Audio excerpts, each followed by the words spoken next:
This is a quick video for those of you who are in the market to buy a heavy-duty e-bike.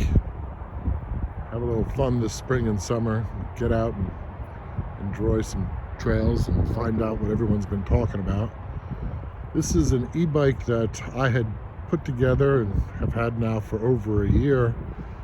I contracted it directly from a Chinese company. The brand name on this is Hot Bike, which I thought was Hot Bike. It's actually Hot E-Bike. You can find them online, but you won't find this specific bike. As I said, this was custom built and has a lot of features which I think if you're in the market for a heavy-duty bike, you should be looking for. Number one, this is a 2,000 watt rear hub motor. I need a big motor. I'm a big guy, 265 pounds, and this bike weighs 100 pounds, so that's a lot of weight to move, get up to speed, climb steep hills, so on and so forth. So a 2,000 watt motor is certainly oversized. Most you'll see are at 500 and 750. You can just imagine the boost of a larger motor. You got to couple that with a lot of power. This is a 60 volt, 24 amp Samsung battery. A really important thing is that they're Samsung EV cells. You hear about the fires with e-bikes, and not only is it a top-of-the-line battery, but you won't be finding a 24 amp battery. Too many of them out there. Most of them are 18 amps, and most of them are 48 volts. But this is a 60 volt, 24 amp battery coupled with a 2,000 watt motor. It is a 26-inch fat tire e-bike. It did come with 4-inch Kenda tires. I've since been through a couple sets. This tire on the back, this Ultraverse, is an aftermarket. It's more of a motorcycle, heavy tread, and works great. It's been on for a while.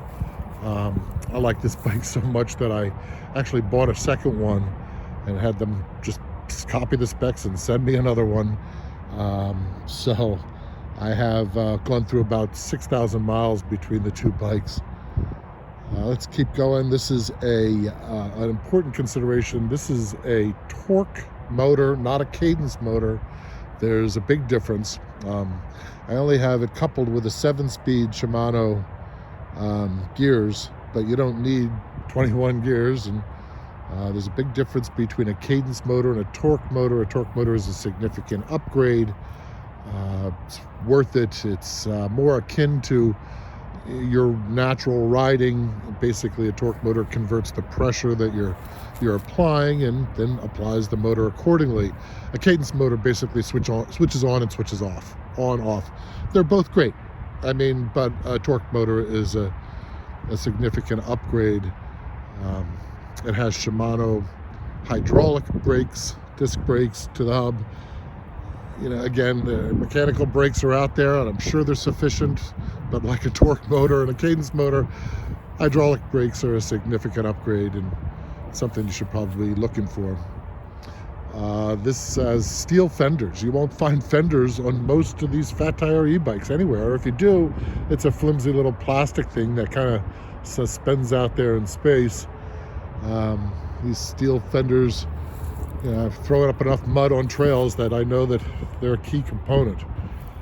I've got a fat ass saddle on it, which is really comfortable. Again, with all the miles that I've put on, it's nice to have a nice wide saddle like that. It is mounted on a suspension shaft there, a saddle shaft, which adds more suspension. It does not have a rear shock. You really don't need it with the fat tire and the suspension saddle.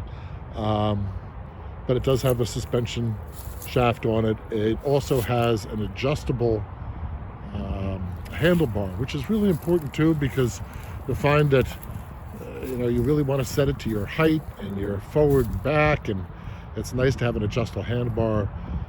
A really important consideration on this bike also is the fact that it is a double shoulder front shock suspension. When you're shopping for e-bikes, you're going to see that most do not have two shoulders. As you can see there, two attachments to the stem. This is just a test to its ruggedness. It has air shocks, not spring shocks. I mean, you can adjust the resistance with the simple, but as a result, you can also, on that one, you can apply more air pressure or release air pressure and really design it to your comfort or what kind of a terrain you're going to be going over. Let's see what else. It's got a LED headlight. It also has a little USB port here, which I've actually used because I do hook up my iPhone to the stem here and play music while I ride. I've got some aftermarket things on, like that's a can of soda there, a soda carrier or a can holder. I did have a rack put on. They put it on for me, a factory. The bag on top is aftermarket.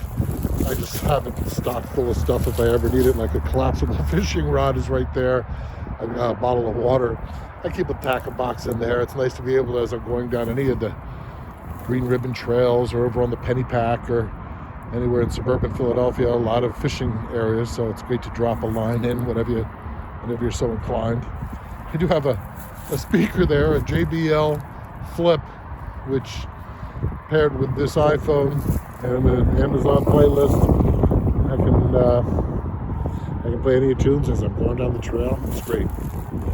Let's see, I've got the bell, side view mirror. There is a GoPro mounted. I haven't used it in a while, but there are a lot of videos up there. Let's see, there's a color LCD, which is nice. The pedal assist 1 through 5, as with most e-bikes, 1 being 80% U, 20% motor, 5 being 80% motor, 20% U. A mount for my phone, the shifter. Let's see what else. I think that's about it. Aftermarket kickstand, I've been through a couple of them too. But this bike is, delivered to me for under $2,000. Looking at this bike anywhere in the United States, especially they call them hunting bikes, rugged. They could actually haul a little trailer.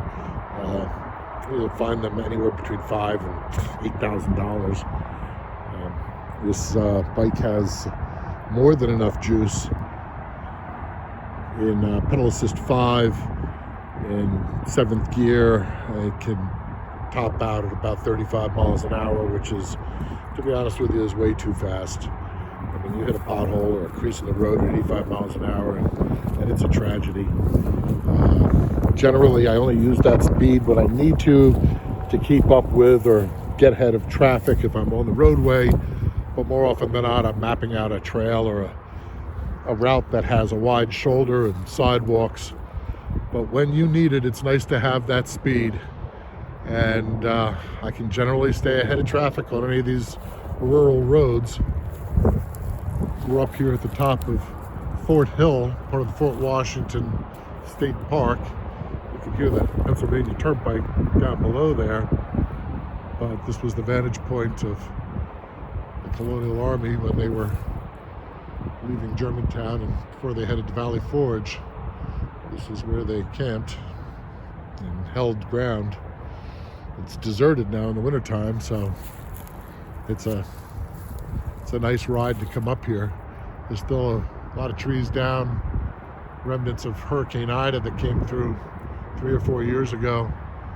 Some of those root balls unearthed caverns that hadn't seen the light of day in 250 years. I was wondering if any scavengers or metal detectors found any buttons or coins from colonial times.